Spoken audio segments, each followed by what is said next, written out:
Good morning, everyone, and welcome to the European crossover webinar. And we did see a pretty big jump in the Asian session.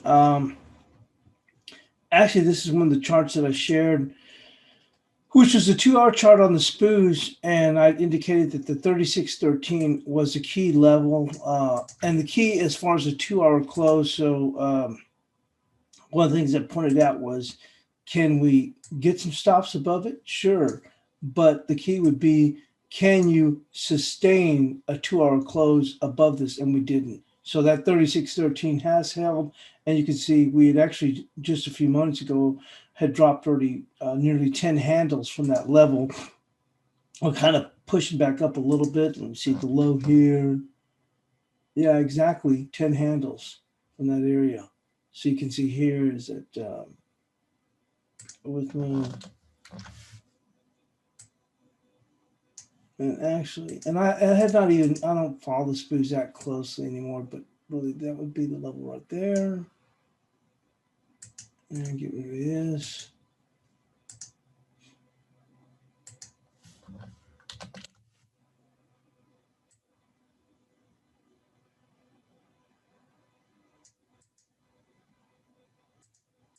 That would be right here.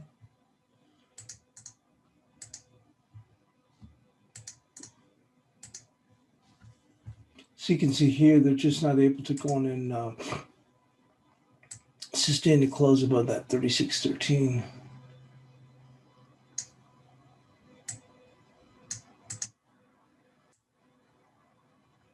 Taking a look at the Nasdaq, you can see here we ran out of gas right here at the 61%. I showed that chart also. Right there at the 61%, we've actually turned down. We actually came into just a small level of support here on the 5-minute, which was just below 11,980, and we bounced up to 11,994. We can go in and mark this off just real quick for.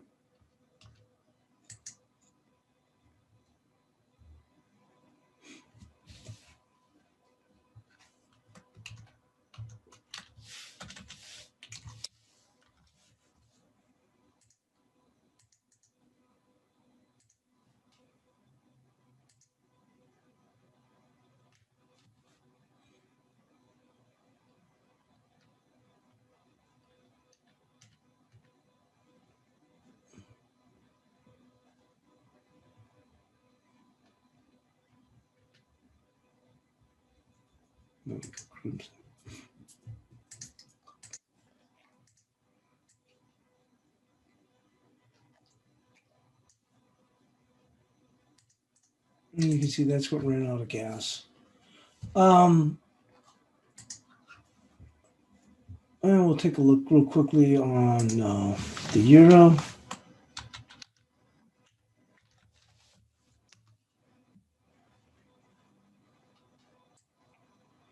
Obviously doing somewhat stronger here. We haven't been able to take out 1870. I think that might be where our resistance is. I think I said that we would have to get a daily close above that, but we'll see. And I think I did mark that as a resistance. We'll take a look at the cable real quick.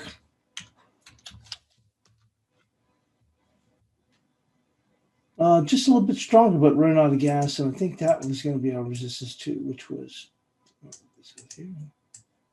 32.48. But we'll check up on those. Let's go and take a look at the economic calendar.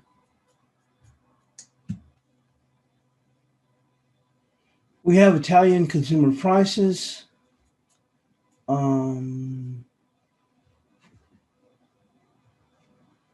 8:30 Eastern, we do have New York Fed manufacturing and Canadian manufacturing sales at 8:30 Eastern. That's going to be about it as we come into the U.S. session. So Italian CPI, we just got that. I'm concerned here about Eurozone reserve asset totals. But next one will be New York Fed manufacturing at 8:30 Eastern, and followed with also with Canadian manufacturing sales.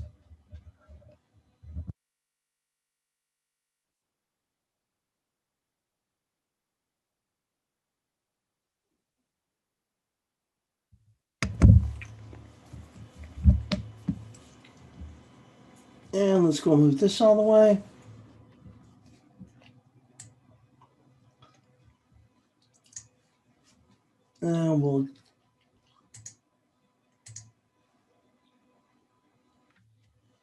Irina says, can you take a look at the NVIDIA chart? Yeah, we'll get to it just shortly. Let's just cover the news and then we'll hit that and then we'll move into the analysis. So hang on.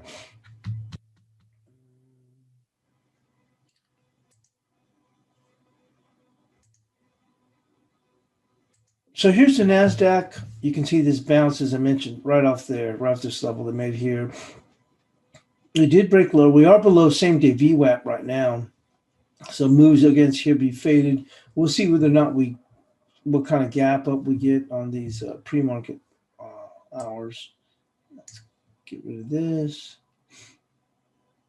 I'm not sure I had it orange, but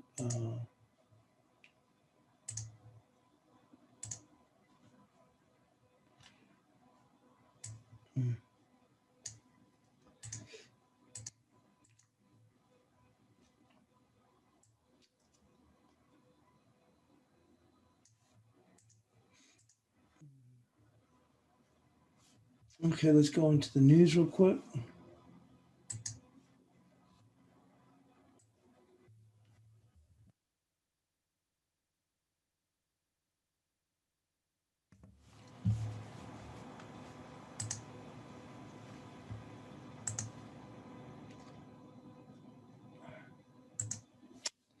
Okay, Australian and New Zealand dollars joined the global risk rally as the vaccine draws focus. The Australian and New Zealand dollars joined a global risk rally on Monday as investors chose to focus on the future prospects of a COVID vaccine rather than the ever-expanding tally of new cases now. The Aussie added 0.3 to 72.91, again nearing a recent 9-week peak of 73.40. The Kiwi climbed 0.6 to 68.83 and back towards the 19-month high of 69.15. It's also within striking distance of a 69.38 target. Remember, we covered this last week, is that 68.96 is a key weekly close. That's what you need to focus on again. We'll probably push above it, but can we close above 68.96? Analysts at Westpac saw the scope for the Kiwi to reach 74 or 75 cents, given the gross domestic data, given the domestic economy was enjoying a robust recovery from its coronavirus lockdown, including a fresh surge in housing prices. The RBNZ has surprised by this economic strength, which in turn has reduced the magnitude of the stimulus required, they wrote in a note. The market have responded by pricing out rate cuts, pushing term yields, and thus yield differentials higher. The RBNZ wrong-footed many last week by playing down the chance of negative rates. That, combined with the global risk in rally assets, has seen the New Zealand 10-year yields spike to 8.65% from 58 tenths. Australian yields have also climbed by not nearly as much, but the 10-day Aussie was last at 0.899. The divergence is partly due to the intervention of the RBA, which recently outlined the plans to buy 100 billion Aussie dollars long-dated bonds over 6 months. And enough of that.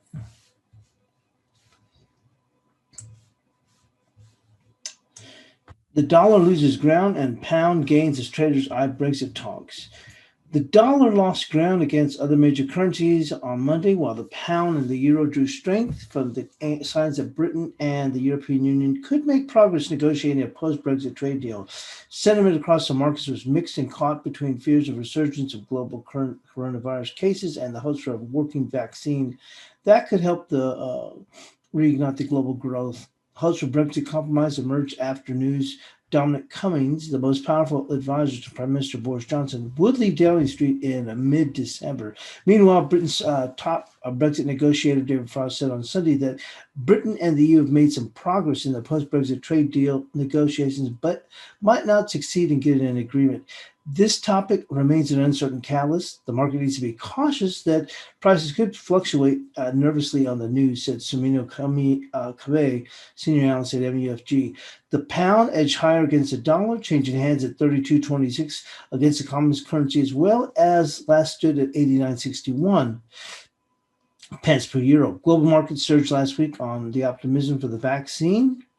Currency moves, which prompted by vaccine news, have taken a pause with no additional positive news on the news on the vaccine, U.S. interest rates and stocks went into correction mode at the end of the week. The yen edged higher at 449 per dollar. Undermined the greenback more broadly. The total viruses in the U.S. surpassed 11 million on Sunday as the pace of the pandemic quickened, while Trump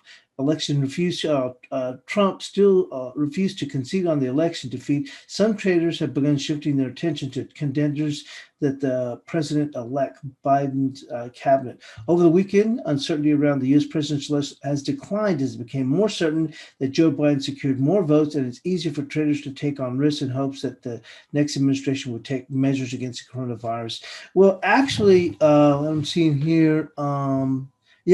Trump on Sunday said briefly acknowledged losing the election in a morning Twitter post, but then backtracked saying he would concede nothing. So he did actually stated Biden won, and then he basically right after that said, "Oh, but the election was rigged." Blah blah blah. So I noted that in the chat room and on Twitter. I think that was the reason why we saw that immediate rally.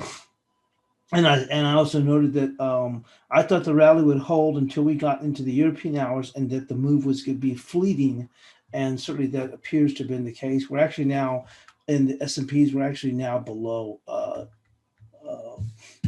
Bear with me. The Nasdaq is below 12,000, but the S&P is actually right here at 3610, after falling back 10 handles from that 3613.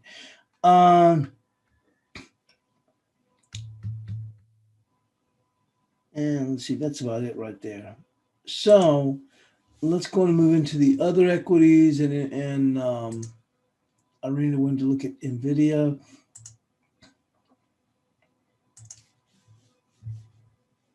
So let's take a look at this on the daily chart.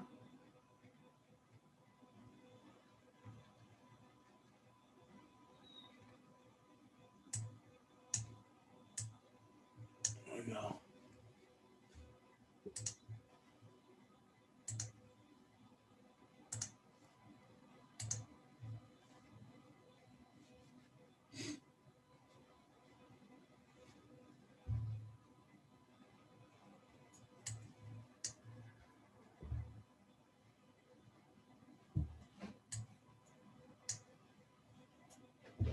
So looking at this on the daily, boy, this has had a pretty good fall off. Holy smokes, really fell off the cliff.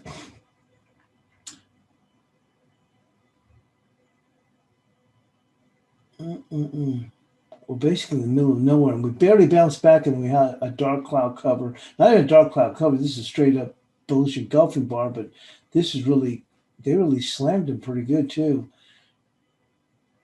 Wow, it's in the middle of nowhere. The key levels are going to be right there, which is 503 essentially. Actually, should be there. 501.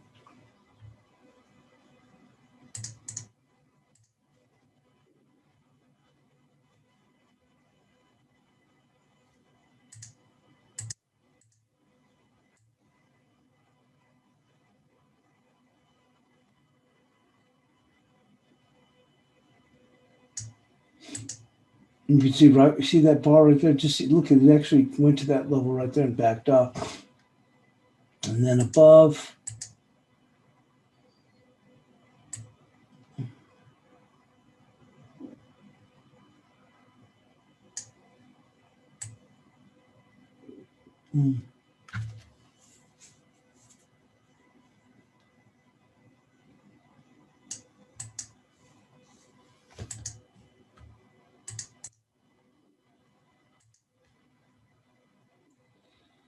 Well, it's a sell unless we can get a daily close above 551. 551 is going to be key. And look how far we're away from that.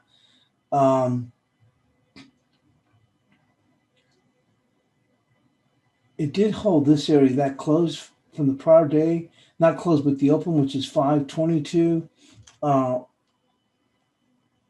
Breaking below 522 is going to yield more selling. And on a 2-hour chart, get a better look at it. This thing completely fell apart.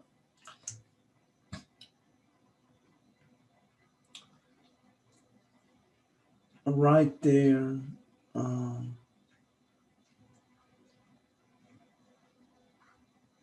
If you look on a 2 hour, it'd be 520. Let's pull up a 2 hour. There we go.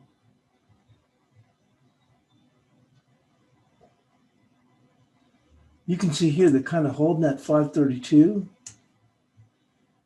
but the this one's a mess. I wouldn't even touch it because it's really all over the place. It can push it around now. Look at this big steep fall. Looking at the 2 hour chart, we have to, just like I showed in the daily, we have to get above 551. If any moves up to 551, it's going to want to be faded. And your first area of contention would be this 540. But this thing's a mess. This thing's a true mess. So, yeah, if you look at this a little bit closer, immediate resistance would be 536, actually 537. But you could, any moves to 537 going to be faded. And from there, even if it gets above 537, we'd have to see a daily close above 551 to invalidate that. So that thing is really a mess.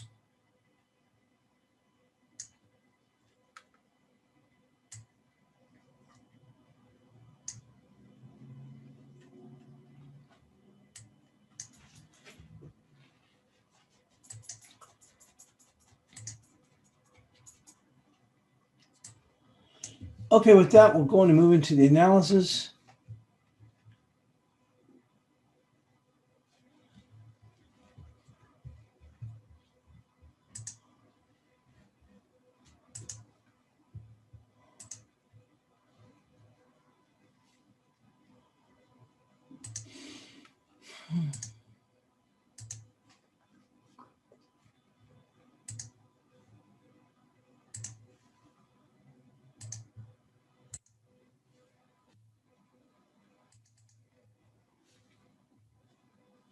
RBA governor says he would only consider negative rates if all the world had negative rates. So that might have given the Aussie a little extra boost right now.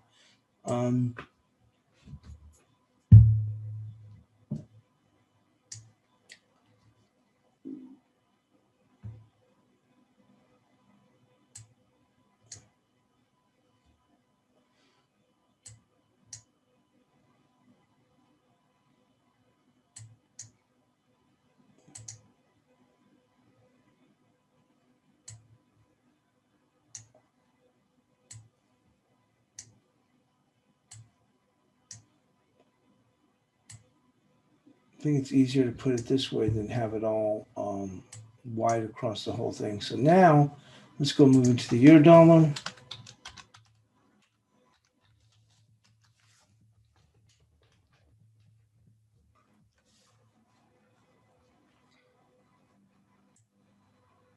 There we go.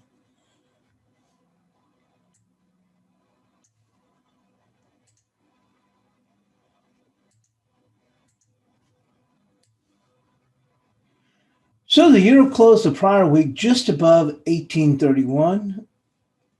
The pair will need to close above 1872, which is going to be our bias chart resistance to generate for the follow through. Support for Monday will be 1777. So not bad. The high today was 1870, and our bias chart resistance is 1872. So that wasn't too bad. And like I said, that the analysis is there on basic technical.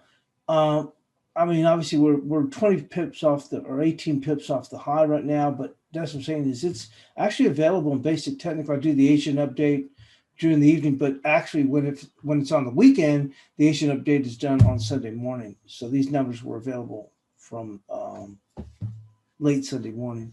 And the support, let's go back to this, 1777.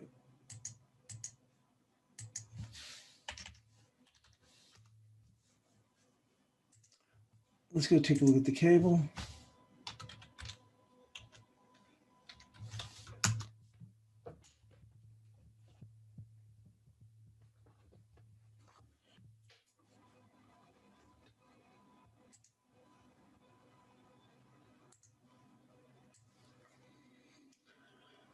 So the cable rallied on Friday, closing short of 3,200. or 32 even.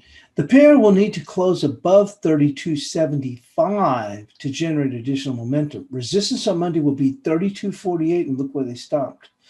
That's that key level. You see that? Resistance will be 32.48 with support at 31.37. So not bad.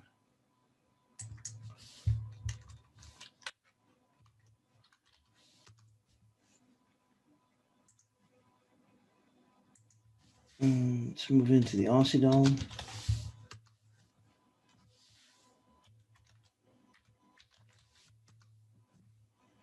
Let's move further.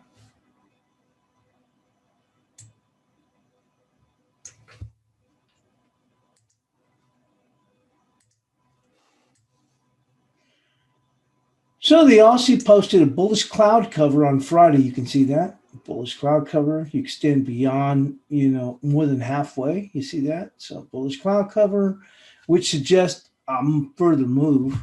So resistance will be 73.08 with support at 72.21.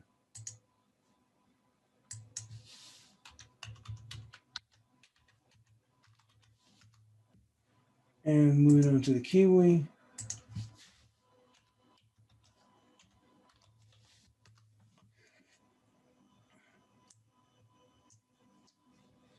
Man, look at this. We're pressing up again.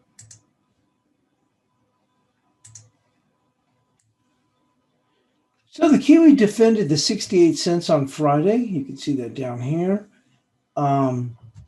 Closing shy of 68.50.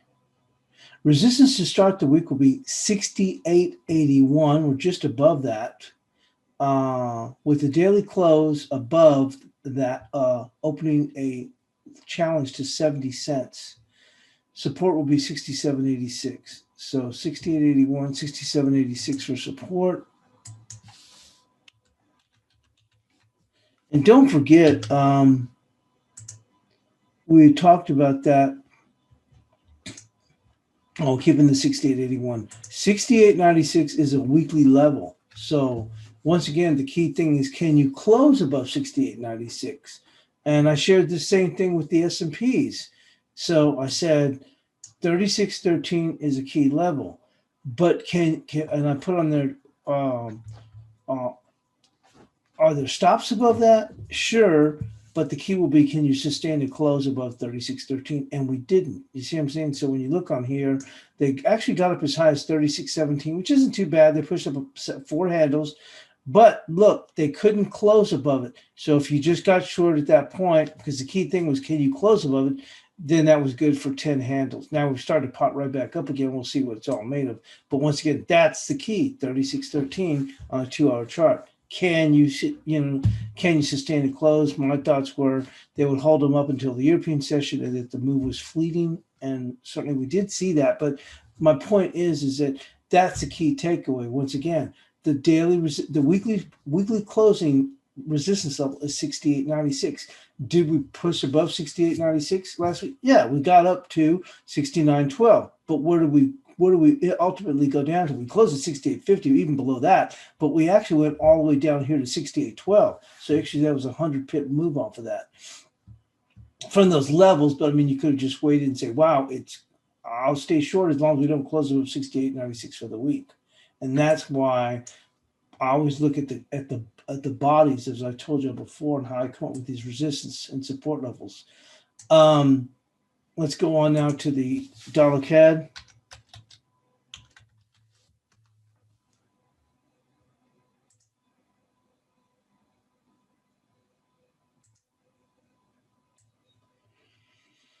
So the dollar CAD, let's move this on the way. I should move it like that. The dollar CAD saw a solid reversal last week. Resistance to start the week would be 31.85. We supported 30.95. And what was the high? 31.72. Not bad. So 31.85.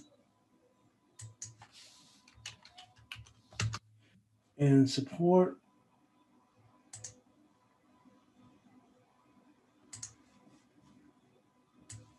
30.95. Okay.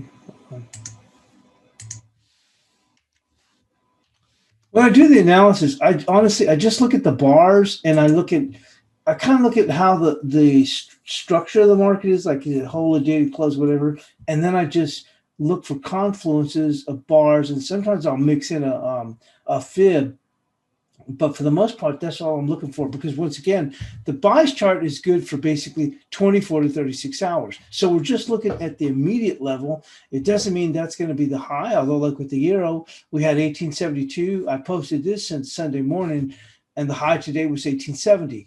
But like I said, I just look at everything in context and then just try and come up with these levels. I mean, you saw on the cable, that was pretty clear to me. It was 32.48, and what we ran out of gas with around 46 or something. I don't even, let me see. The high was 32.41. Okay. But that's how I come up with these. So then I just say, okay, well, it looks like this. And that's why the analysis is short and sweet. I don't have to write a paragraph about if it does this and if it does that, but if it doesn't do this, I'm not. Look, it's analysis for the next 24 to 36 hours that, is trying to mark where the volume will come in on either the upside or the downside, and then you just use this in conjunction with your own analysis. So it kind of helps you kind of like make just like an additional tool. That's basically what it's supposed to be. So that's why my little notes are not going to be long, because it's not targeted to be long. It's just picking out the high and the low from a volume perspective for the upcoming day. That's why. Anyway, enough of that. Let's move on to the peso.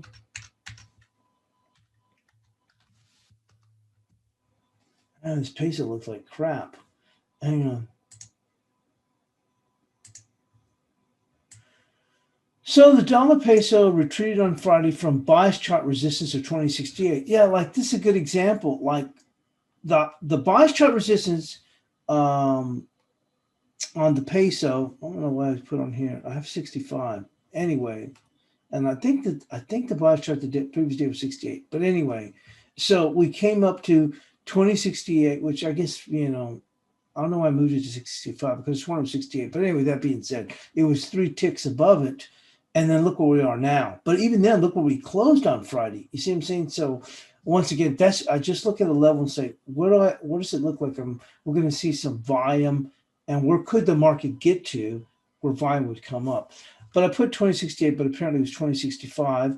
On Friday, closing below 2040. Support to open the week will be 2028. I did put here 2028. I almost put it to the old weekly low, which is 2023, but the next level was 2028. Well, they're barely hanging above that, but we'll keep it there, which was 2028.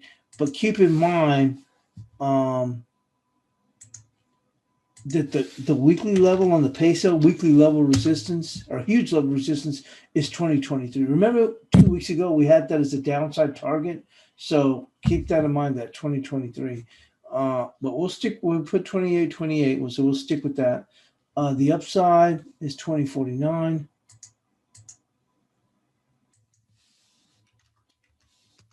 And now let's go to the dollar yen.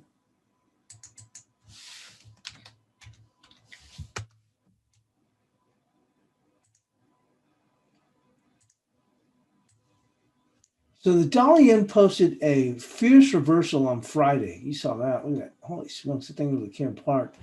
And I guess you would say it's more of a reversal follow through, because this was, if you look at the bodies, it was a bearish engulfing bar, but really this wasn't a reversal on Friday. It was actually a follow through of this reversal. But anyway, the pair has key level support at 452. Confluencing with 441, which is a 50% back. Bias chart support will be 441.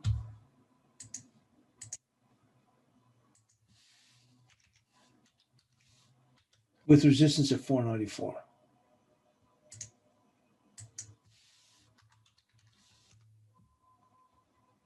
And let's get onto the dollar index.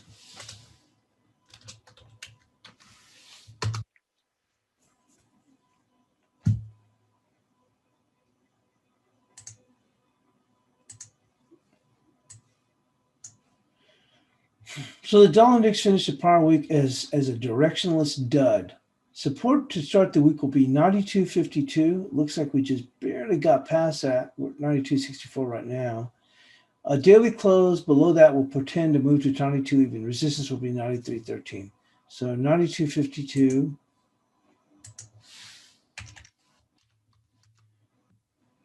93.13.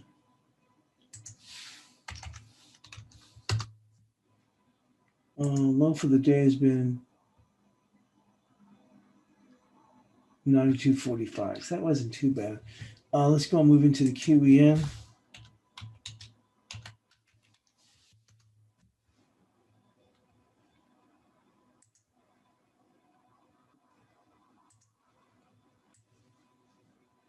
The Kiwi, after posting a bearish engulfing bar.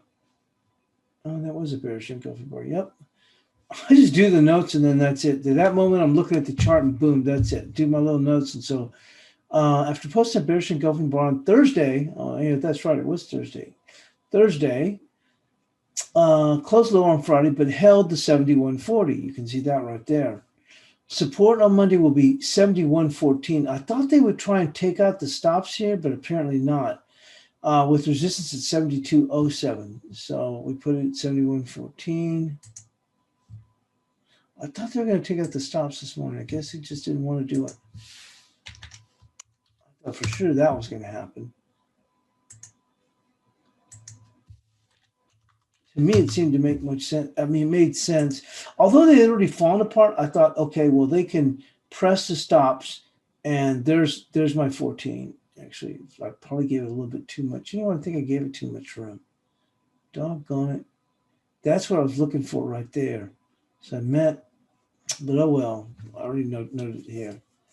But I was just looking for them to take that out by just a bit. That doesn't even make any sense why I would put it.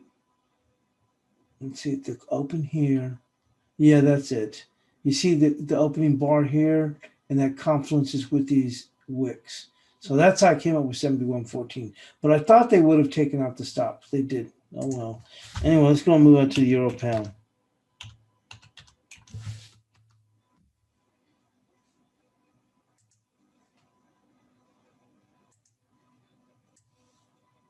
So the Euro Pound paired back on Friday to close below 89.68. Came back, get back. After a solid upside reversal, boy, that was a solid upside reversal on Thursday. And then, Wednesday we put a hammer bottom, and then we saw this good reversal. They just paired back. Not much, though. Resistance on Monday will be 89.94 with support at 89.29.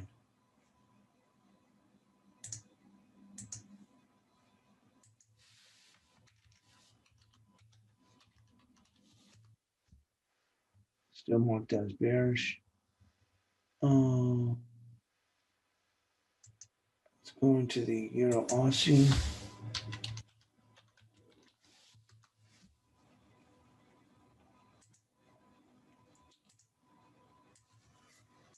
The Euro odd paired back on Friday, closing below 63.17. You can see the key. Oh, there's 63.17. The pair is attempting to put in a short-term bottom. Resistance on Monday will be 63.47 with support at 62.37. And the low is 62.31. Okay, so 62.37.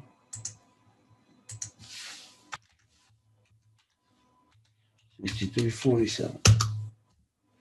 And to the Euro Kiwi.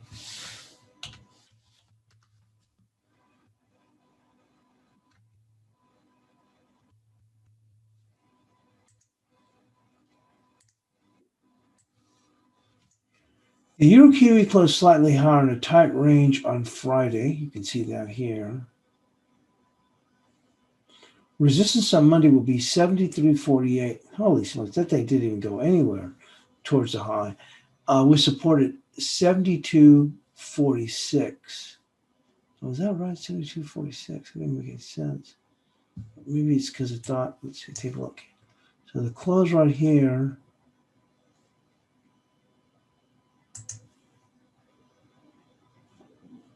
There's the close there. Yeah, that's where it came up with 72.46. Oh, well. So hang on.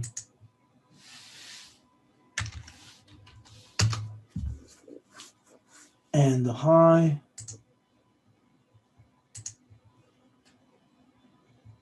$73.48.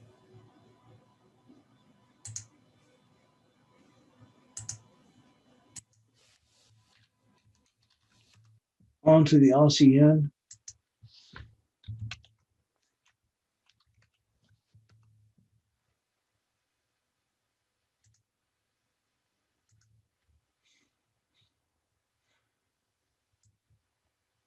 So the Aussie yen challenged the 77.10 twice last week, failing to get above. The pair slid back to 75.72. You can see that right here. Support on Monday will be 75.61, which we're almost there. Oh, no, we're above 76. 75.61 with resistance at 76.47. So that part is kept in check. So 75.61.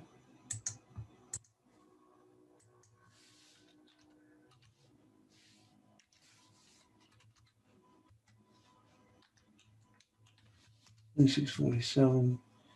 Oh, this is not bearish anymore.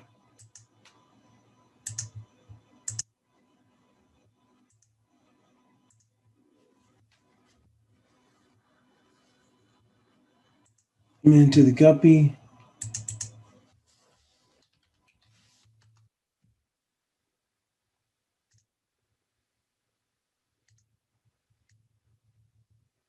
The guppy was rejected early in the week from 140. The pair found support at 37.50. And that's that move right there, which will remain support to start the week with resistance at 38.72. So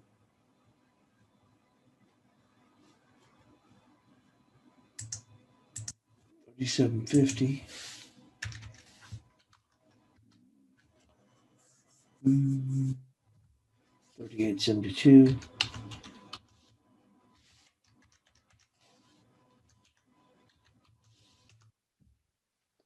And on to sterling odd.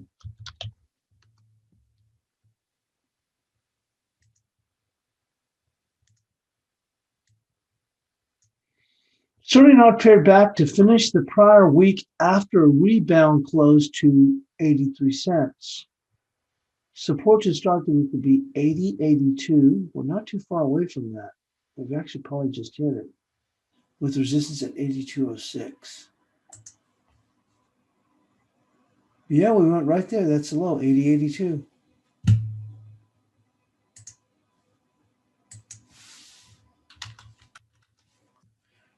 And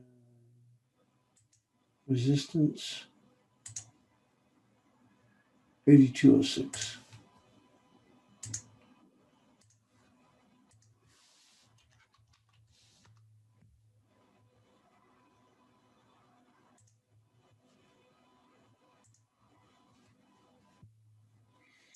And that's going to be it. I'll put this down here.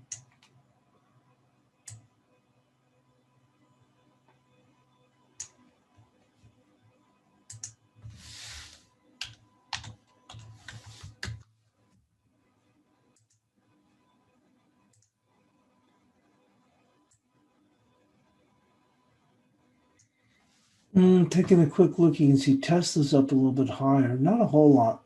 Netflix at 485. We'll take a look at the others. This is in pre-market.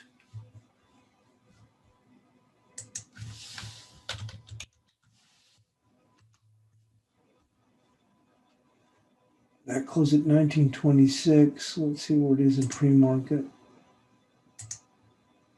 1962, so not too much higher.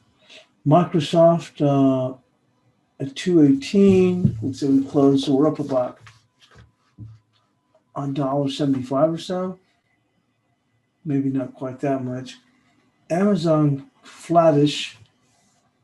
Facebook gapped up to 278. It's up $1.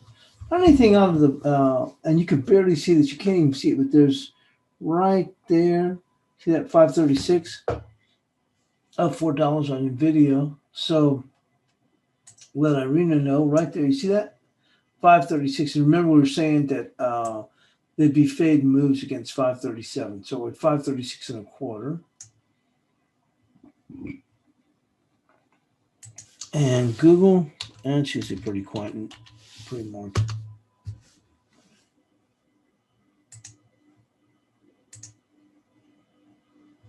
Yeah, it's just a couple of dollars lower.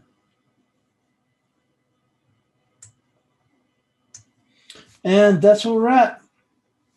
No changes of any real significance. S&Ps are at 3611. So we've jumped back.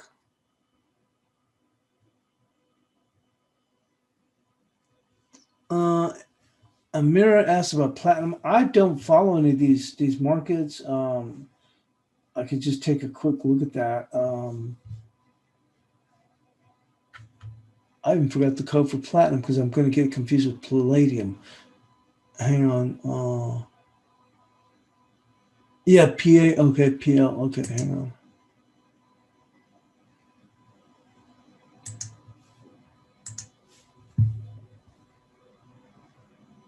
Let's see.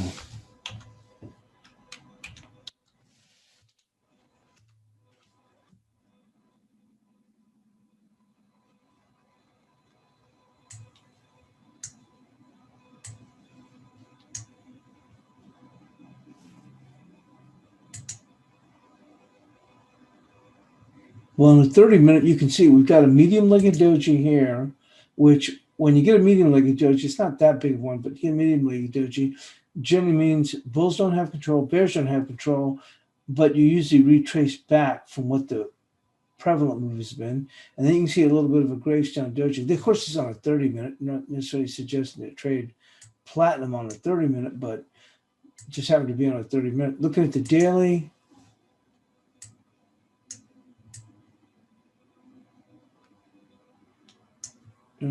it has to get above this daily close here for starters, which is 909, which is where they're at. But the key level is coming across right there.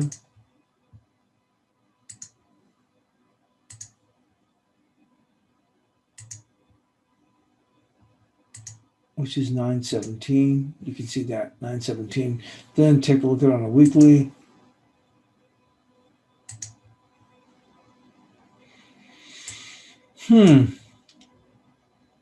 Well, I will say this. They came back. Look, they had a strong bar here. They actually had a bullish cloud cover on this week. They tested the lows and they came back smartly. So that's why they're testing right here against this. This is going to be 917. Well, on that daily chart. But if you're looking on a weekly, so you don't get bounced around here, they need to close above 940.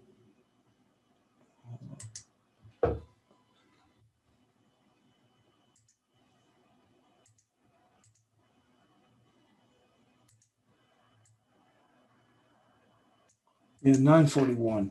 They need to close above 941 to say, okay, I'm going to go with it. Because once again, it's like the Kiwi. Remember 30, whatever it was, the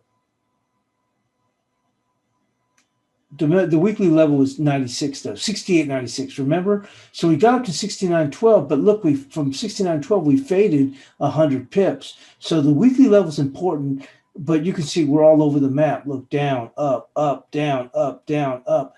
So what you want to see is this level is important here, this 917. But to get the all go signal, you'd have to get a weekly close above 941. If you get that, you're on your way. Now that's on a weekly, and then when you look at it here on a daily,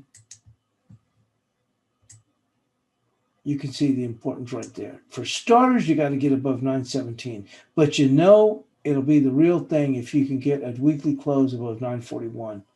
You'd probably see this market take off there because you'd be seeing this break out of this level. So for starters, you got to get above 917. So right now, See if you can get that daily close above 917. That's going to be key.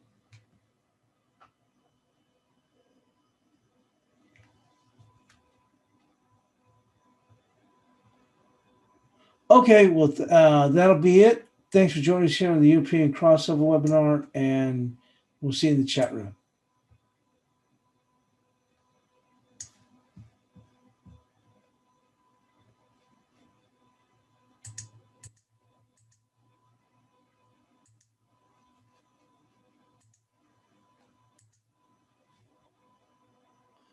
Oh, someone asked, would you mind going through the Nasdaq? Okay, sure. If people still here, because the chat and the questions are two separate boxes. That's kind of weird. So let me move into the, I'll just quickly move into the Nasdaq. If you're still here.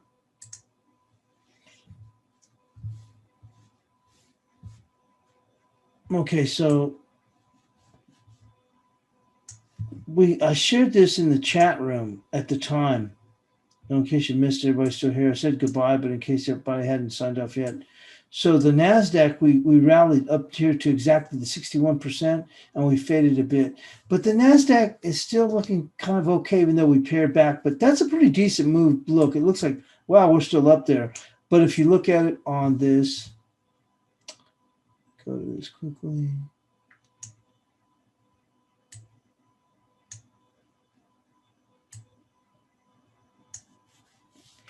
So you can see on a 30-minute, we had a pretty good, you see this gravestone type doji here?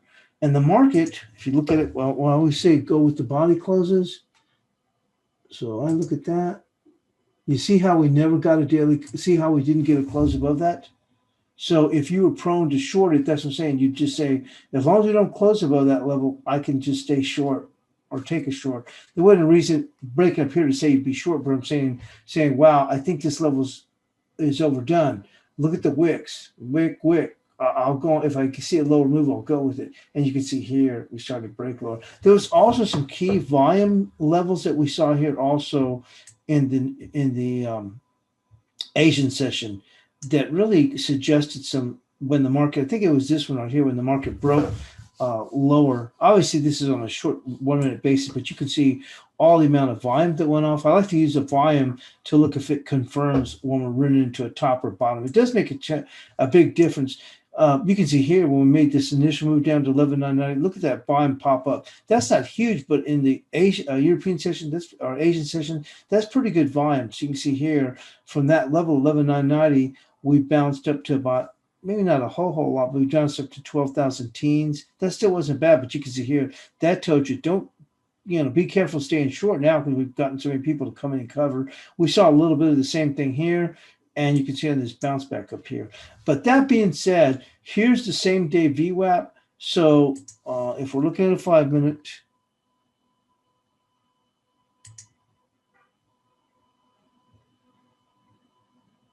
the market would have to get above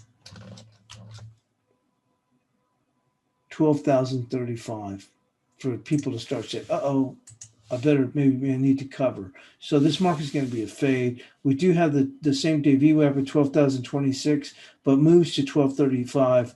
The market's going to want to fade those. And also you can look here is that the key then, you could say, it really wouldn't be this bar, it'd be right here. Well, let's take a look there.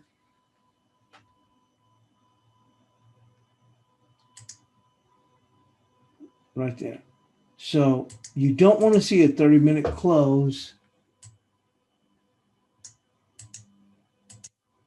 You do not want to see a 30-minute close above 12,022. You don't want to see a 30-minute close above 12,022 if you're taking the short side. That will generate some short covering. We're still clearly in a buy mode. You see that right here? So, and he moves back down here, which is a slower EMA. You look to buy it if you're just trading from the technical standpoint. And then you don't have to blindly buy it. You say, well, do I see the market starting to slow down? So I don't see anything here. I don't see anything here. Oh, well, wait a minute. We're starting to steady ourselves. Then they step and start to buy a little bit. And then we see whether or not we can get above 12,034. Okay, well, there we go. Thanks, everybody. We'll see you in the chat room.